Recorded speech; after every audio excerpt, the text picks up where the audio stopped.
about the indigenous people of the American Southeast. Specifically, we will learn about the Muscogee people. Junie and I are citizens of Mvskoke Nation in Oklahoma, but our people are not from Oklahoma.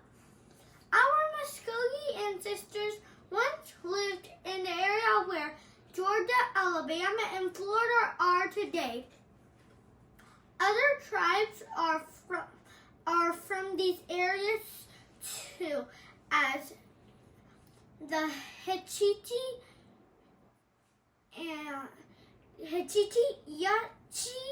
Yuchi, and Cinnamon Roll. Cora! It's Seminole! Seminole! Got it? Not cinnamon roll.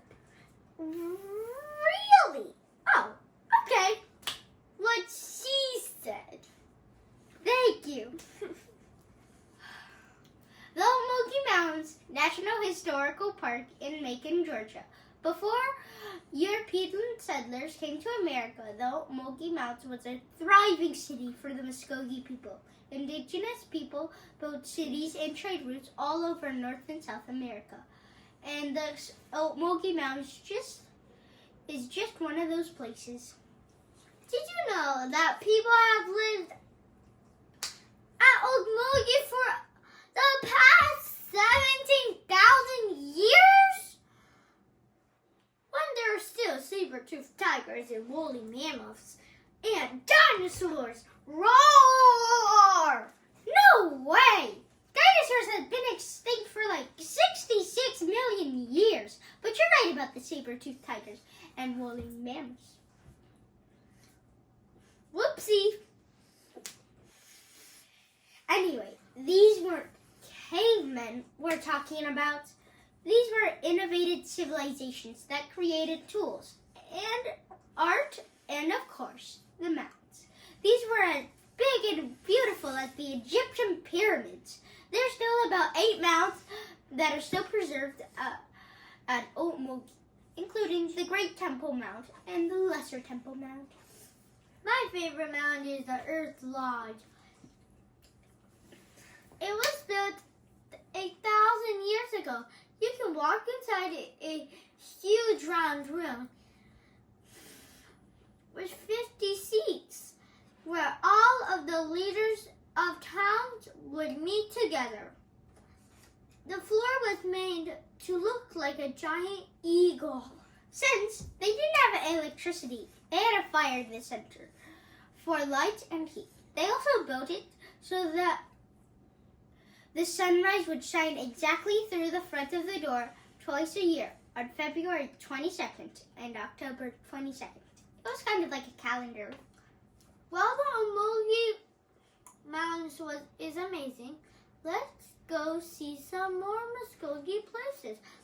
Let's journey to the largest black water swamp in North America at the Okefenokee Wildlife Refuge in Georgia. Okefenokee is a Muscogee word that means land of trembling earth. It is called that because the swamp has floating islands called peatlands. When you step on the peatland, it squishes and sometimes moves, like trying to step on an air mattress in a swimming pool. We took a boat tour through the swamps, but I didn't really want to step on the peatland because there are alligators everywhere. I took one step and said, "See you later, alligator." The Muscogee people were great at building canoes, so they had no problem paddling through the swamp. They built these canoes out of a single tree by digging out the part of the tree to form the shape of a canoe. When we were at Ocmulgee Mounds, we actually met 2 men were making a dugout canoe. John Brown is Muscogee and Pedro Zapata is Seminole. They are artists who still make dugout canoes with the same types of wood and hand tools that were were used hundreds of years ago. One of these canoes is at the Ocmulgee Mounds Visitor Center, and another one, made by John Brown, is at the Horseshoe Bend National Military Park in Alabama. Horseshoe Bend is an important place for the Muscogee people because it was where the Red Stick warriors led by Nawa fought bravely against Andrew Jackson's army. It was really sad because they lost the battle and a lot of them died. They were eventually forced on the Trail of Tears to Oklahoma, but some escaped to Florida to join the Seminoles. Speaking of Florida, our last stop will be at Lake Jackson, Florida, where there are 6 mounds that were built more than 800 years ago. Like the Ocmulgee Mounds, the Lake Jackson Mounds show the ingenuity of the indigenous civilizations that were here long before European settlers. Now let's go talk about our favorite books from Muscogee and Seminole authors. Mine is Fry Bread by Seminole author Kevin Noble Millard. My favorite part is when it says fry bread is flavor. Fry bread is flavor. Love that book too. But my favorite part is eating the fry bread that Daddy makes from the recipe in the back of the book. Yummy. I also love the book, Remember, by Muskogee poet Joy Harjo. My favorite part is what it says. Remember your father. He is your life also. I know that Daddy's favorite poet is Joy Harjo. And I think she is really great too. We both love the book On a Wing of a Tear by Muskogee author Cynthia Litch Smith. This is a really funny book, but it is also a mystery. Dun dun dun! I learned a lot of things about the Ocmulgee Mounds in this book. Yeah, if you want to learn about the Ocmulgee Mounds from a fun and interesting story, this book is for you. That's all for today.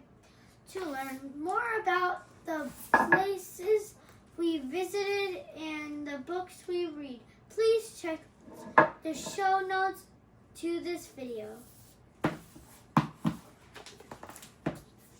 Bye guys! And make sure to subscribe or leave a like.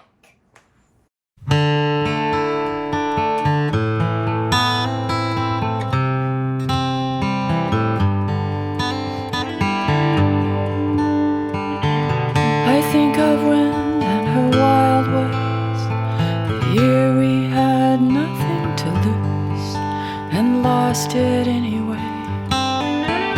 We still talk about that winter, how the cold froze buffalo. The haunting voices of the storm broke fences,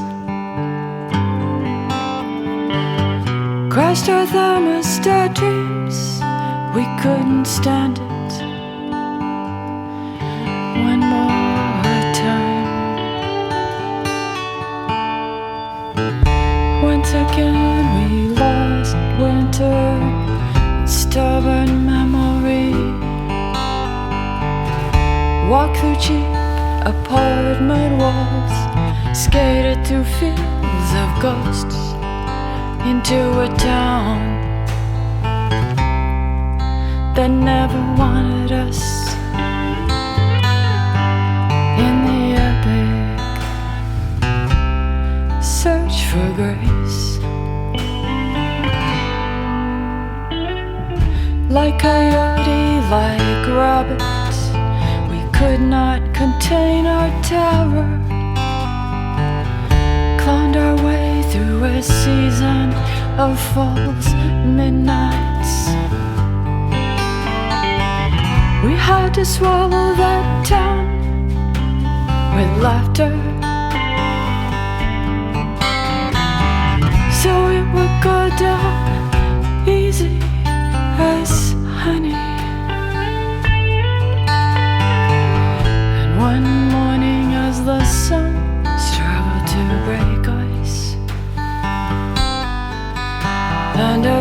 moms had found us with coffee and pancakes. We found grace. I could say Grace was a woman with time on her hands. Her white buffalo escaped from memory. But in that dingy light, it was a promise of balance. We once again understood the talk of animals. And spring was lean and hungry, with the hope of children and corn. I would like to say with grace,